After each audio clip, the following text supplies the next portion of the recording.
సాధారణంగా మనం మహాభారతం రామాయణం గాని తీసి చదివితే కొన్ని వింత పాత్రలు వినబడుతూ ఉంటాయి. ఉదాహరణకి యక్షుడు, గంధర్వుడు లేక అప్సరసలు అని. వీళ్ళతో పాటు ఈ మధ్య కాలంలో యక్షిణి అనే పేరు కూడా ఎక్కువగా ట్రెండ్ అవుతూ వస్తుంది. అయితే యక్షిణి అనగానే ఓ రాక్షస స్త్రీ అని, అప్సరసలు అంటే ఇంద్రుడి దగ్గర ఉండే వేశ్యలు అని జనాలు ఏవేవో ఊహించుకుంటున్నారు. కానీ ఇవన్నీ తప్పు. అసలు వీళ్ళంతా ఎవరు, వీరి చరిత్ర ఏంటి అనేది ఈ వీడియోలో డీటెయిల్డ్ గా తెలుసుకుందాం. గంధర్వస్ పేరులోనే తెలిసిపోతుంది. గంధర్వ అంటే మ్యూజిషియన్, పాటలు పాడటం, గానా భజన చేయటమే వీళ్ళ యొక్క గొప్పతనం. దక్ష ప్రజాపతికి 60 మంది కుమార్తెలు ఉన్నారు. వారిలోని 13 మంది కుమార్తెలు కశ్యపుడిని ప్రేమించి వివాహం చేసుకున్నారు. ఆ 13 కుమార్తెలలో ఒకరైన అరిష్టకి ఇంకా కశ్యపునికి జన్మించిన వారే ఈ గంధర్వులు. గంధర్వులు చూడటానికి మెరుస్తూ అందంగా, అలాగే సువాసన కలిగే దుస్తులను ధరించి కనబడుతుంటారు. ఈ గంధర్వులు ఇంద్రలోకంలో నివసిస్తారు. వారికంటూ సొంత గంధర్వలోకం కూడా ఉంది. గంధర్వులు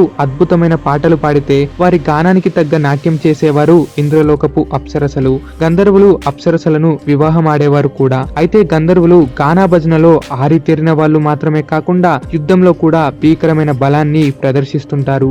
ఉదాహరణకి చిత్రగంధుడు అనే గంధర్వుడు శంతన కుమారుడైన చిత్రగంధ అనే అదే పేరు కలిగిన రాజుతో ముఖాముఖిగా తలబడి చంపేశాడు. అలాగే చిత్రసేనుడు అనే మరో గంధర్వుడు ఘోషయాత్రలో కర్ణ మరియు ఇతర కౌరవులను సైతం జయించి దుర్యోధనుడిని బంధించాడు. ఇది మహాభారతంలో గంధర్వుల గురించి చెప్పబడినది. అయితే ఈ గంధర్వులలో స్త్రీలు కూడా ఉంటారు. వారిని గంధర్వి అంటారు. అయితే గంధర్వుల వివాహ ఆచారము సామాన్య మానవుల ఆచారానికి కొంచెం వేరుగా కూడా ఉంటుంది. మనకున్న 8 వివాహ ఆచారాలలో ఈ గంధర్వ వివాహ ఆచారం కూడా ఒకటి. అప్సరసలు అనగా నీటిపై ప్రవహించేవారు లేక మేఘాలపై తిరుగుతున్నవారు. వీరు ఇంద్రలోకంలో నాట్యం చేస్తూ ఉంటారు. నాట్యానికి సంగీతమే ప్రధానమైనది కనుక గంధర్వులు చేసే గానంపై వీరు నాట్యం చేస్తుంటారు. అలా అప్సరసలు గంధర్వులను వివాహం చేసుకొని వారితో పాటు ఆకాశమంతటా తిరుగుతూ ఉంటారు. ఇక వీరి జననం గురించి మాట్లాడుకుంటే కూర్మావతారం సమయంలో దేవదానవులు పాల సముద్రాన్ని చిలుకుతున్నప్పుడు ఈ అప్సరసలు జన్మించారు. కేవలం కూర్మావతారం సమయంలోనే కాకుండా అవసరానికి బట్టి తర్వాతి సందర్భంలో మరెందరో అప్సరసలు కూడా జన్మించారు. ఉదాహరణకి తిలోత్తమ అనే అప్సరసను విశ్వకర్మ కాస్త కూడిన దేవతల శక్తితో తానే సృష్టించాడు. ఈ అప్సరస సుంద ఉపసుంద అనే రాక్షసుల మరణానికి కారణమయ్యింది.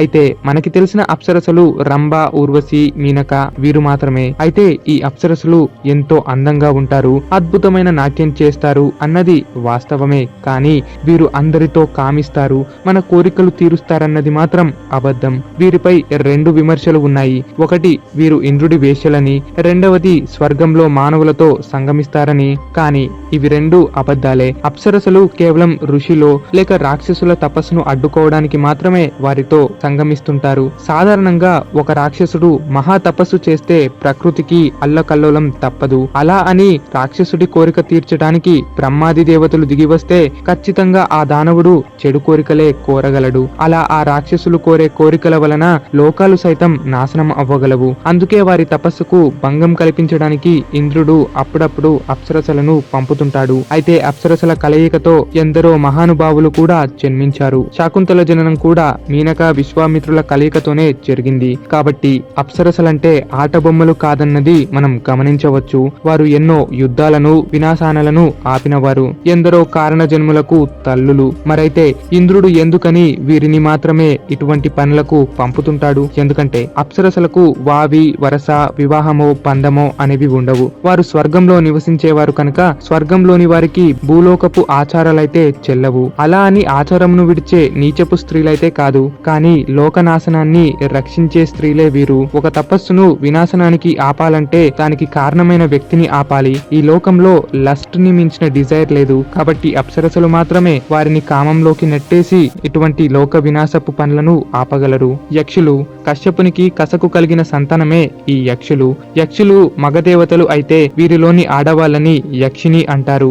వారే ఆడదేవతలు. వీళ్ళకి రాజుయే కుబేరుడు. కుబేరుడి ఆధీనంలో ఉంటూ సంపాదనను రక్షించేవారే ఈ యక్ష యక్షిణులు. వీరి ప్రస్తావన మహాభారతంలో కూడా వినవచ్చు. ఉదాహరణకి యముడు యక్షుని రూపంలో ధర్మరాజుకి ప్రశ్నలు అడగటం, ధర్మరాజు కూడా సరైన సమాధానం చెప్పటం ఇలా. అయితే ఈ యక్షుల కన్నా యక్షిణులకు కాస్త శక్తి ఎక్కువ.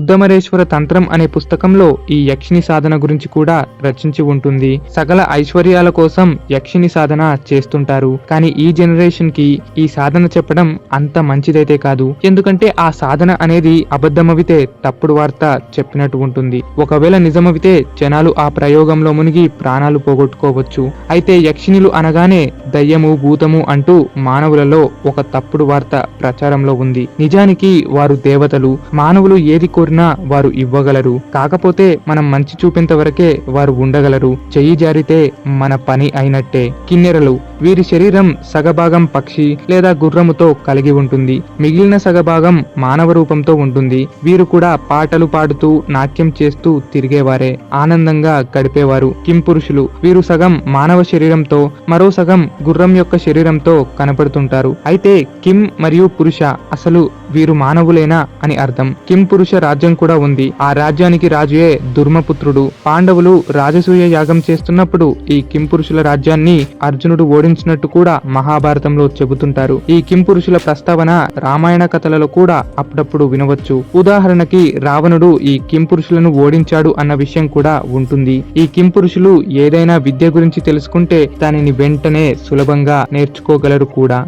విద్యాధరులు, వీరిని కూడా పురాణాల ప్రకారం దేవతలుగా భావిస్తుంటారు. విద్యాధర అంటేనే జ్ఞానగ్రహీతలు. వీరు ఎన్నో శక్తులు విద్యలు నేర్చిన వారు. గంధమందన లేదా హిమాలయ వంటి పర్వతాలలో నివసిస్తూ ఉంటారు. విద్యాధరులు గాలి శక్తితో కూడిన వారు. అంతేకాక వీరు శరీర ఆకారాన్ని పెంచుకోగలరు లేదా కావాల్సినంత చిన్నగా కూడా మారగలరు. అయితే విద్యాధరులలో చెందిన ఆడవాళ్ళని విద్యాధరిలు అంటారు. వీరు ఎంతో అందంగా కూడా ఉంటారు. వీరిని పూర్వం రావణుడంతటి వాడు బంధించాడని చెబుతుంటారు. చిత్రకేతు ఈ విద్యాధరులకు రాజు అని భాగవత మహాపురాణంలో చెబుతుంటారు. శపించబడిన సుదర్శన అనే ఓ విద్యాధరుడి కథ కూడా భాగవత పురాణంలో చెప్పారు. అది మనం భాగవత మహాపురాణం సిరీస్ లోనే ఎపిసోడ్ వైజ్ గా చెప్పుకుందాం. సో భాగవతం కూడా చూడాలనుకుంటే మన ఛానల్లో ఆల్రెడీ ఒక వాల్యూమ్ అనేది అందించాం. కామెంట్స్ అండ్ ఎండ్ స్క్రీన్స్ ద్వారా లింక్ ని క్లిక్ చేసి చూడగలరు. సో మొత్తానికి వీడియో లిస్ట్ లో చెప్పబడిన వారంతా దేవతలు. అలా అని వీరెప్పుడూ పొరపాటు చేయలేదని నేను చెప్పను. వారు కూడా కొన్ని తప్పులతో శాపగ్రస్తులయ్యారు. వారికి కూడా కర్మ సిద్ధాంతం వర్ధిస్తుంటుంది. మనలాంటి సహజ మానవుడు చేసే పుణ్యకార్యాల ద్వారా మనం కూడా ఏ యక్షునిలానో లేక గంధర్వునిలానో జన్మించవచ్చు. అది కాక వీడియోలో చెప్పిన వారిలానో పుట్టవచ్చు. అంతేకాని ఈ దేవతలు కూడా శాశ్వతం కాదు. ఇవన్నీ వారి యొక్క డ్యూటీస్ మాత్రమే. ప్రళయకాలంలో వీరందరూ కూడా మరణిస్తారు. కొత్త యుగం, కొత్త దేవతలు వస్తుంటారు. అలా అని కొత్త పేర్లు కలిగే దేవతలు కాదు. అవే యక్ష గంధర్వ కింపురుష లాంటి కేటగిరీసే అనుకోండి. సో ఇదనమాట ఇవాల్టి యొక్క వీడియో. మహాభారతం, భాగవతం వంటి సిరీస్ల కోసం మన ఛానల్ ని సబ్స్క్రైబ్ చేసుకోండి. వాటికి సంబంధించిన లింక్స్ కూడా కామెంట్ సెక్షన్ లో తప్పక అందిస్తాం. సో మరో వీడియోతో కలుద్దాం. మీ AMC ఫ్యాక్ట్స్.